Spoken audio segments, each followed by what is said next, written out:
Yesterday we were talking about gauge repeatability and reproducibility, and in that table which we were talking about, uh, we have already seen that we are only talking about non-destructive evaluation, and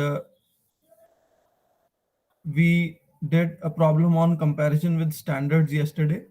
Today we are going to do a problem on gauge RNR crossed. Okay, so I'm sending a photograph right now.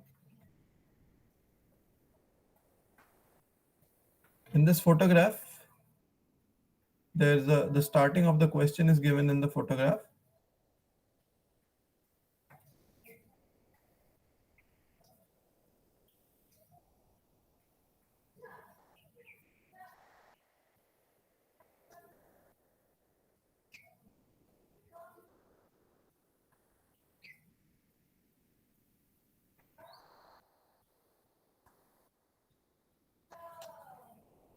Okay, so you see over here the problem.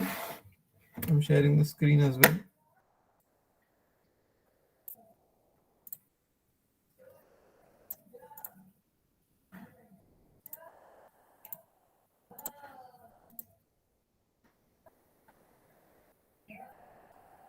Okay, so it goes like this. Yeah.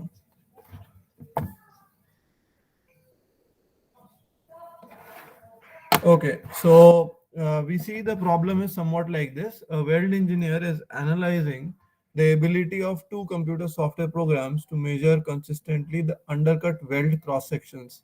She performs steps 1 and 2 of the gauge R&R method and generates the data. So steps 1 and 2 are basically generating the data randomly and assigning the operators randomly. Now let's understand this problem.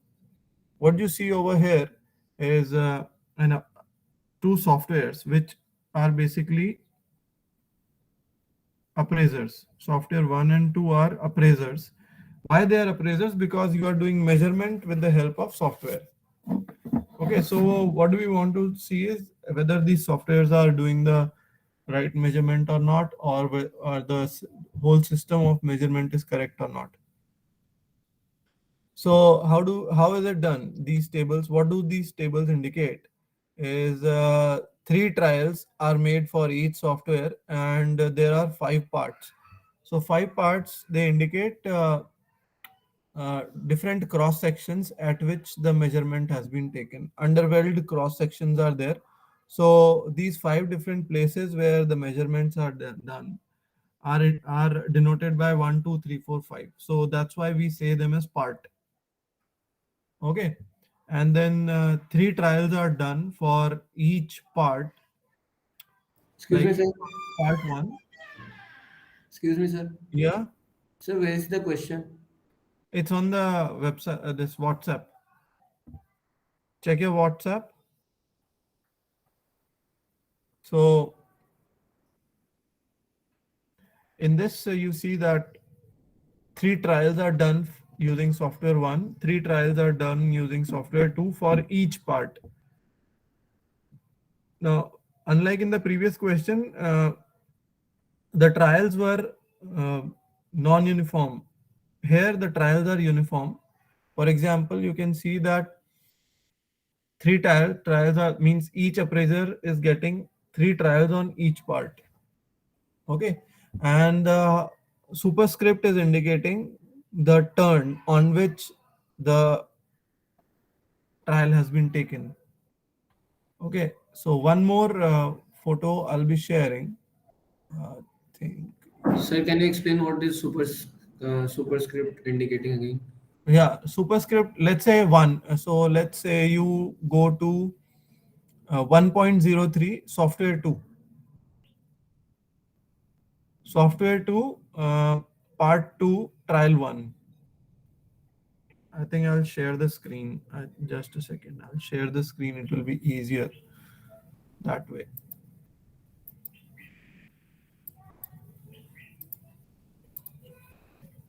So I think you can see the screen.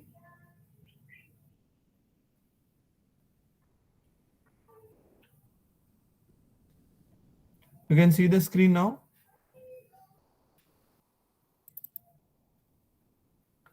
Okay, so what do we see over here? That there is this 1.03. Okay, software 2, software 2, and this is 1.03. 1 basically here means that when it was all randomized, the first measurement was done using software 2, and it was trial 1, and it was done on part 2, that is the cross section number 2. You get that? So that this is the story. And how do we do the measurement? The measurement is done using the software, and all these values are fed into this table over here, these two tables over here. For software and for each appraiser, we made a table. Okay. Now what are we expected to find out? What is the whole story about? We want to find out percentage RNR, percentage repeatability and reproducibility. We want to find out. And how do we find out that? Total variation because of repeatability and reproducibility, and because of the parts, with the variation between the parts, you can say. So this total variation we can find out using RNR square plus part square. Part means variation between the parts.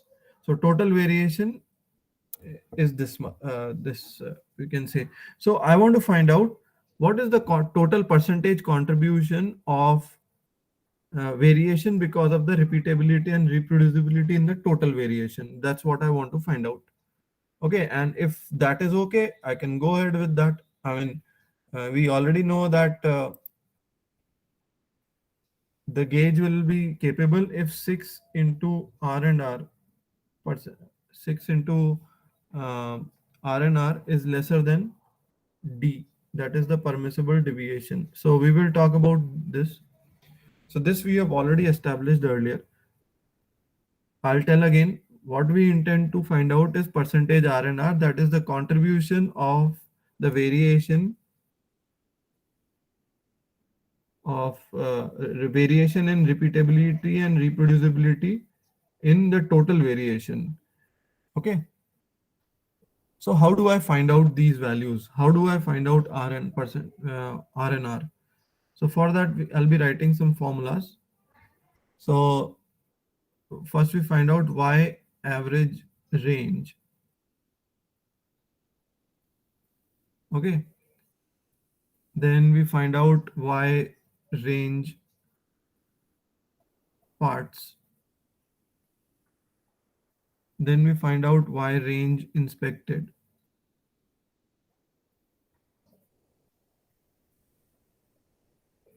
Then we find out, so this will all go in sequence. Then we find out repeatability.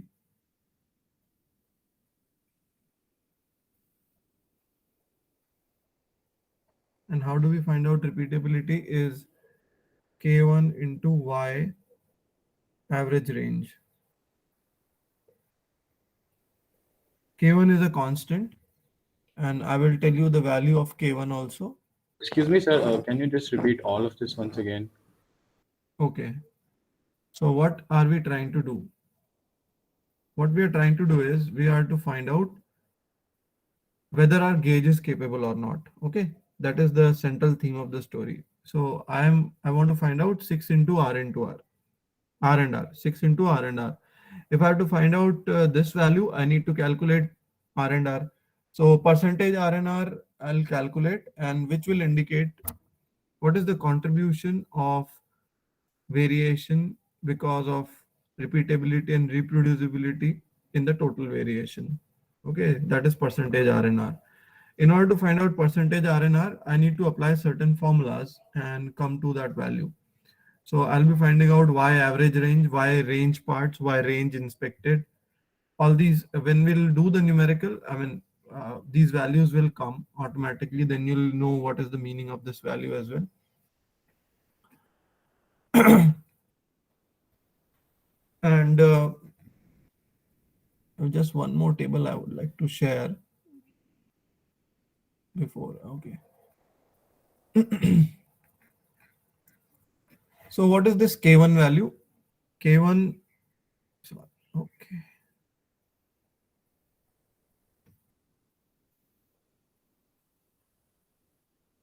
So K1 is equal to 4.56 for R equal to 2 trials, for 2 trials, and 3.05 for 3 trials. So here we are having 3 trials.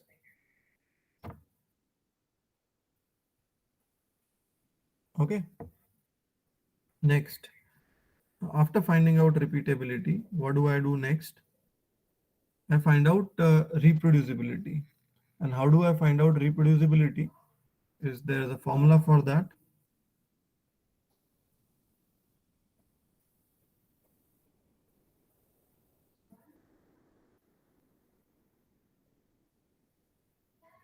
So reproducibility could be found out using the formula, this one, max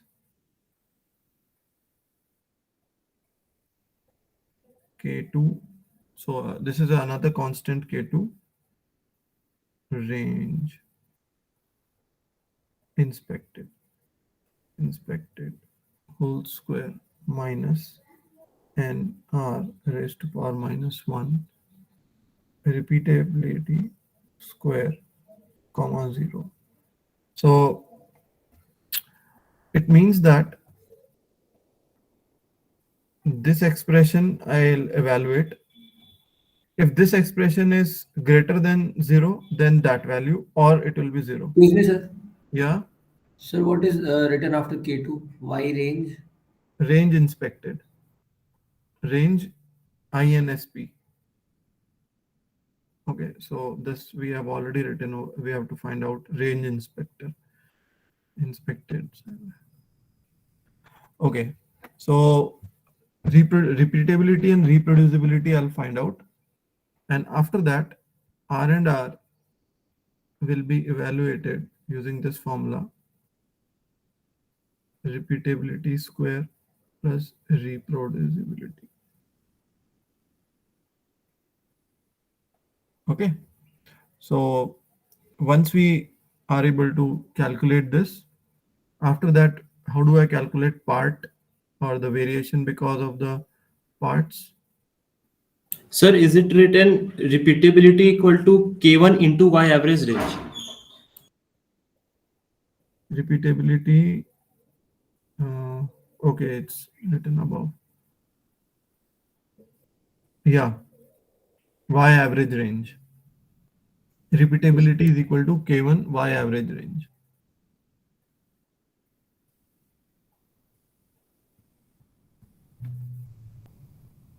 Okay, then how do I find out the variation because of the parts? That will be K3. This K2 and K3 constant, I'll tell you now. Y range parts. Okay, so that's how the whole formula sheet looks like. This is how it looks like. I'll just brief what we are trying to do. We are trying to find out gauge R and R, and for that we have to find out repeatability and reproducibility with these formulas. So let's try to calculate these.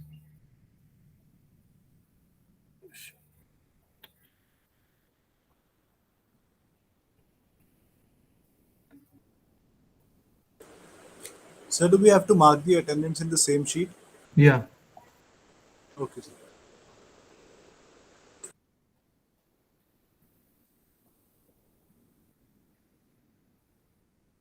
Okay, so let's calculate Y range part, Y average range, Y average range. So Y average range will be, first you have to find out something like this. I'll share the screen. It will be faster that way.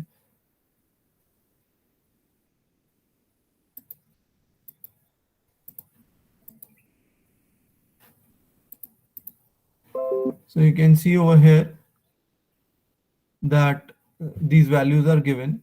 So I find out the average for each column. Here, instead of software, inspector is written. So 0.94, 0.94, 0.97.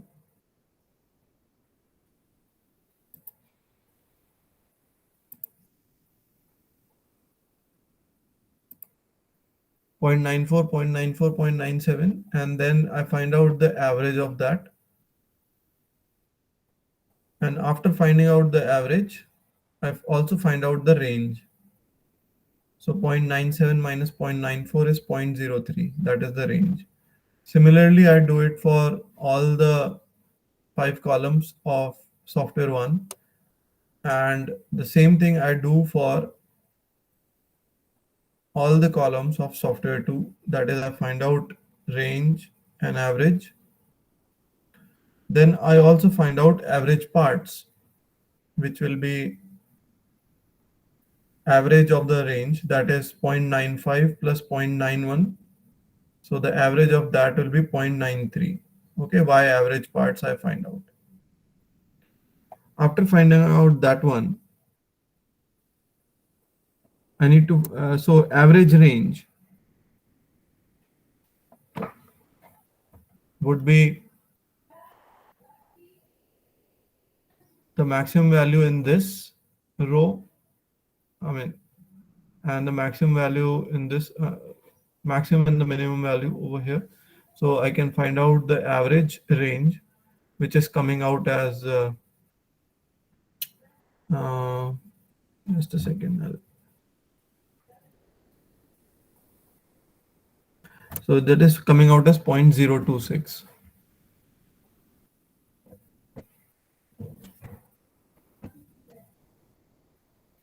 Excuse me, sir. Yeah. So can you please repeat the last point? Yeah. So y average range would be summation of the range divided by 10.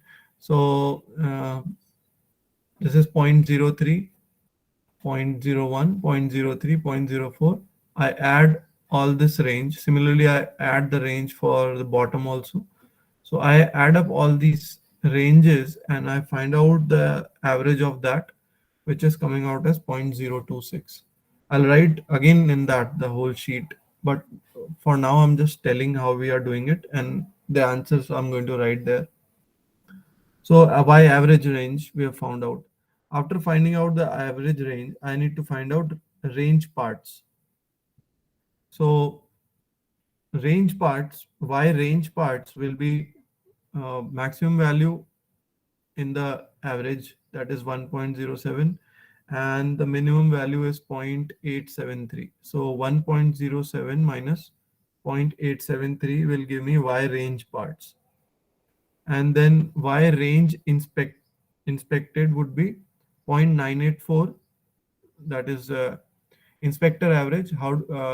Inspector average 1 and inspector average 2. So how do I get this averages? Averaging it all these values across the row. 0.984 will be there. Similarly, I find out average here, 0.91, 1.027 and all.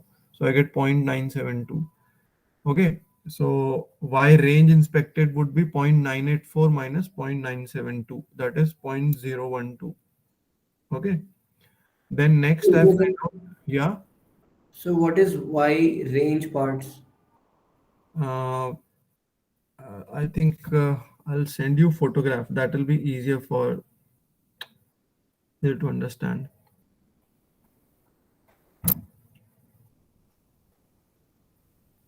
I'm sending a photograph of what we are, because you are losing track of the formulas. So I'll send a photograph of what we were writing earlier.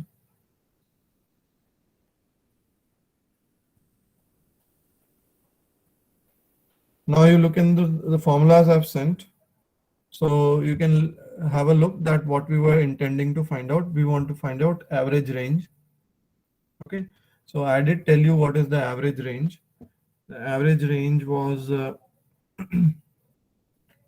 the average of the range values which we have found out for that. So that will be divided by 10, summation of that and divided by 10. Y range parts will be 1.047 minus 873, that is 1.047 minus 0.873.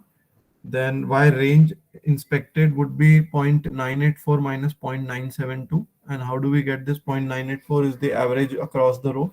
Similarly, 0.972 is the average across this row, 0.972. So I get this value as 0.012. Excuse me, sir. Yeah, So this inspector average is the average for Y average, right? yeah. So sir, Y average is different for different parts. मतलब sir हर part जो part का dimension है वो तो अलग अलग होंगे ना, जरूर थोड़ी सारे पार्ट सेम हो. No, here it is. You can say that the cross section is by and large uniform. You can see the values also, but then there will be variation, slight variation across the parts. I mean, you can understand that because it's just not possible to get a perfect straight surface. Okay. Okay, sir. Yeah. So, and then repeatability I can find out with K1 into Y average. You can see that that is K1. K1 is 3.05 here because 3 trials are happening for each appraiser, and multiplied with the Y average range. So Y average range 0.026 we found out. That's coming out as 0.079. So repeatability is that what we get.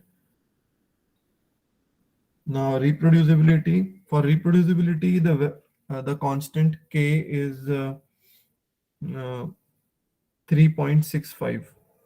The constant K. How do we find out constant K? Just a second.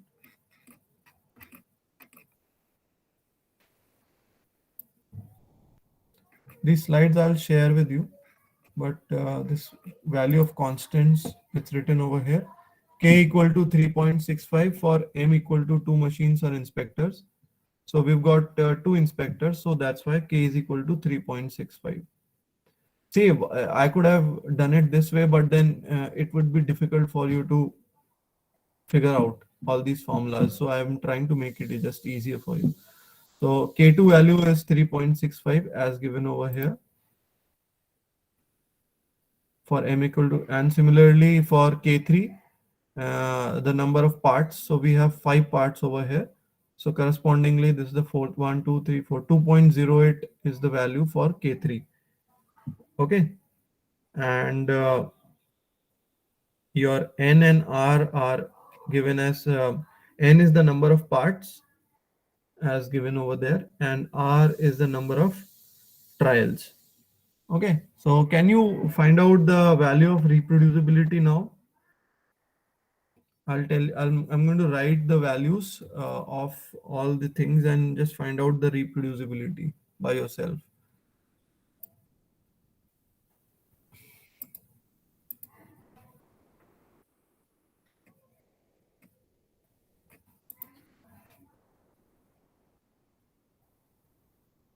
So Y average range, as we have found out, is coming out as 0.026, and range of parts is coming out to 0.174 is the range parts, and repeatability is coming out as K1 into Y average range, that is 3.05. 3.05 into 0.026, which is coming out as 0.079. Okay, and K2 value is 3.65, and K3 value is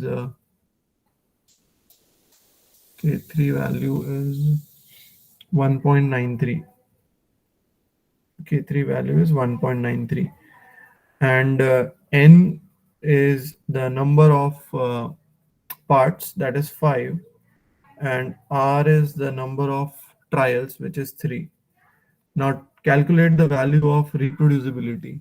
Excuse me, sir. What is Y range inspected? Y range inspected.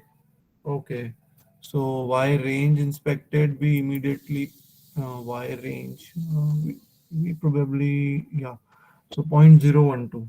Y range inspected is 0.012. I've already told you how do we calculate it. So this value is also written over here. Now calculate the reproducibility.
If you guys have any doubt, you can ask.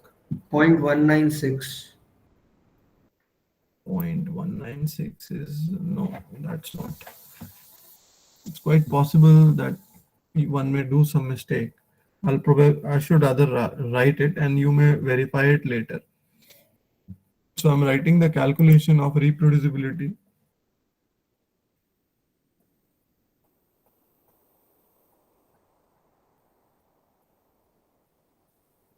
So it will be, let's say we calculate the term inside the bracket only. So let's remove this one as well for now. So just the term inside the bracket, 3.65, that is K2 into Y range inspected, which is 0.012 square minus 5 into 3 raised to power minus 1, 0.079 whole square. Okay, so this value is, let me know if I'm wrong somewhere, 438 square minus 5.79 raised to power minus 1.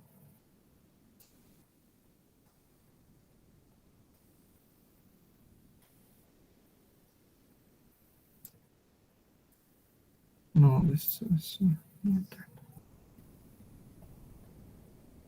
So this term is coming out as 0.0004167.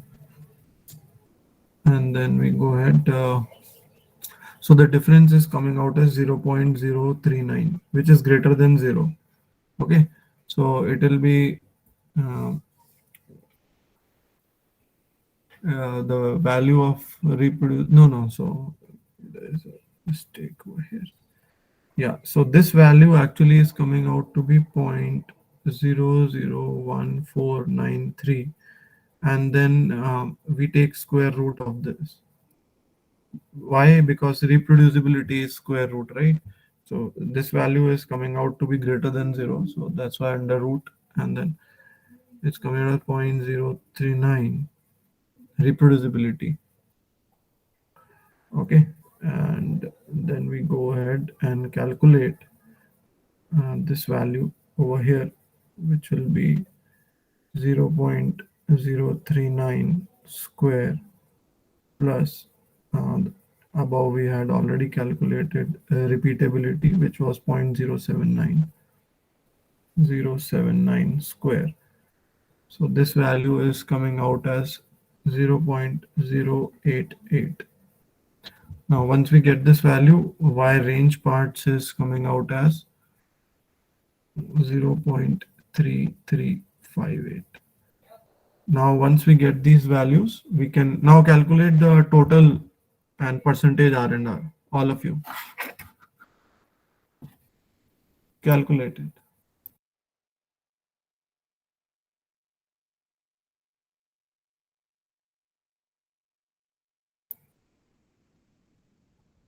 Yeah. Okay, so, oh, so I forgot to share. Sorry, forgot to share the screen. Is it visible? Resume presenting. So we get all these values, and then what we get is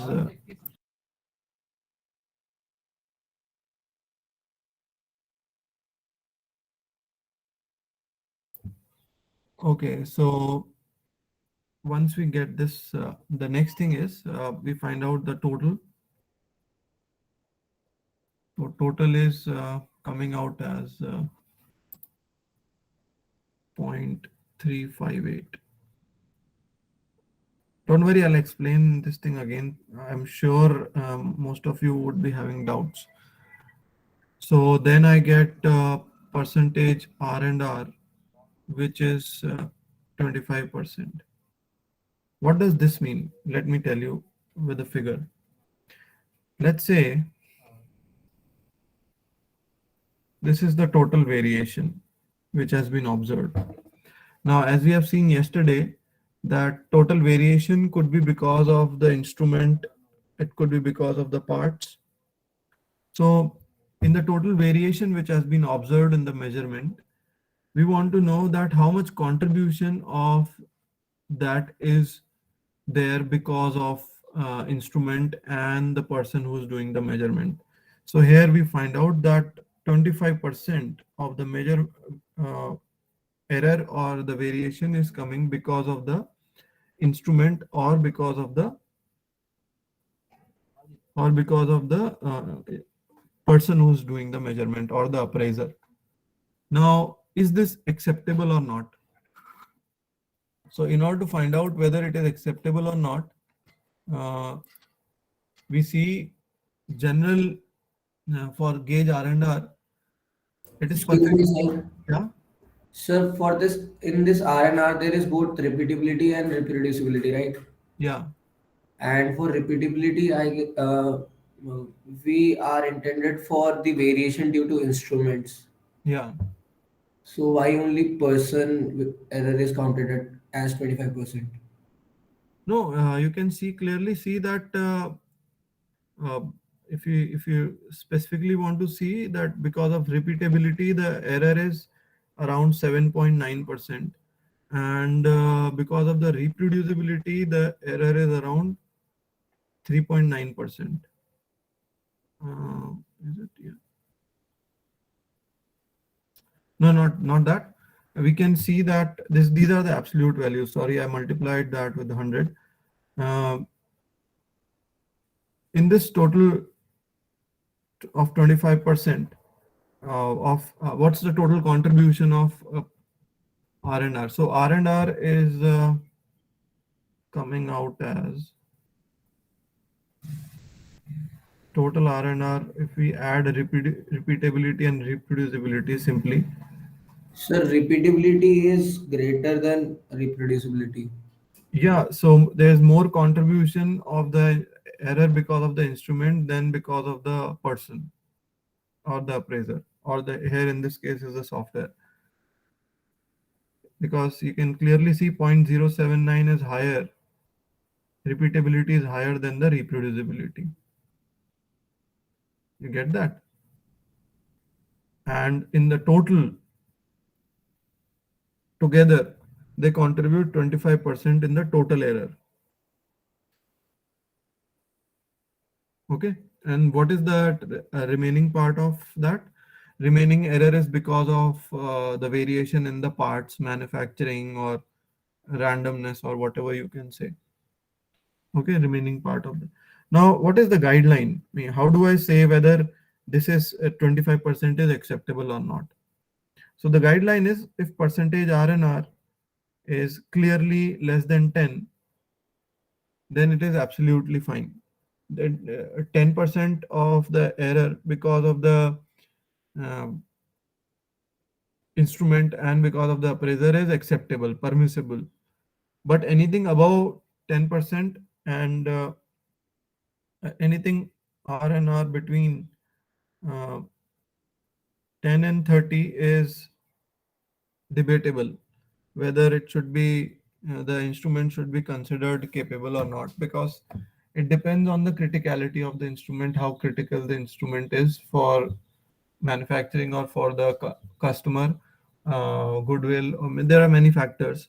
So if it's not a very critical component, and if in order to reduce it further lesser than 10, it might require a lot of investment, then in that case at times companies can think that okay, we can consider RNR contribution between 10 to 30% also.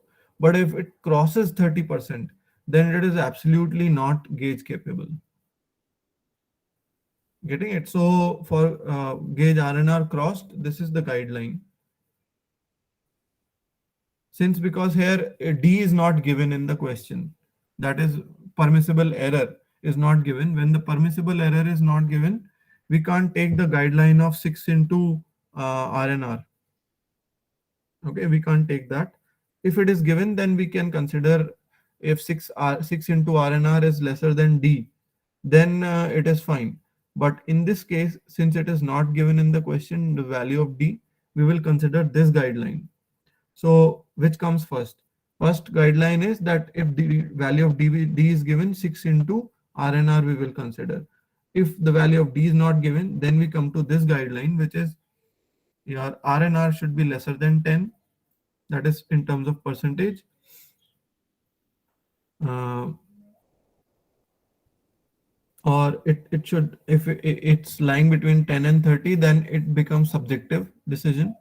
One has to see many other things before scrapping the gauge capability. Okay, now what I suggest is I'll upload these slides. You go through them. If you have any doubts, ask, and I also upload this video. I know it's a bit hard concept to get in the first go, especially when I'm not doing it on board or something like that.